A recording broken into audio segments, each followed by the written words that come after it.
小樹窿傾下偈，新年節目，唔知咁多位嘅新年假有啲咩節目呢？我今年有去行維園嘅年宵市場啦。咁行到入去呢，我有兩個景象係特別印象深刻㗎。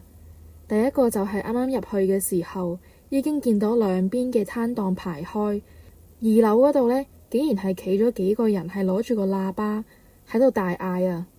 而如果一間鋪頭嗌大聲啲，隔離嗰間就會嗌得大聲過佢，個景象係十分之熱鬧。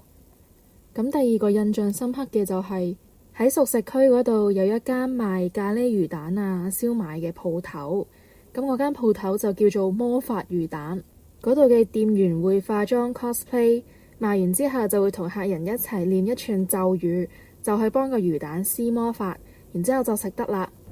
都係一種幾特別嘅賣嘢方法嚟嘅。咁跟住就去買年花咯喎。如果小朋友有留意，爸爸媽媽平時每年過年呢，都會買一啲花返嚟，真係喺屋企。咁佢新年嘅時候就係開得最靚嘅時候啦。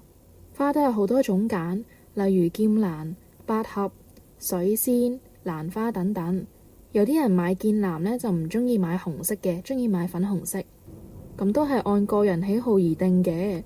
同埋唔同花都有唔同香味，如果聞真啲係會聞到分別㗎。咁最後啊，新年最開心除咗逗利是就梗係食嘢啦。咁食嘢除咗食團年飯、飲好多餐茶之外，仲會有好多朱古力啊、餅乾啊、糖啊都可以食啦。咁所以啊，我都係覺得新年係一個好開心嘅節日。小朋友，你哋今年新年又做咗啲咩呢？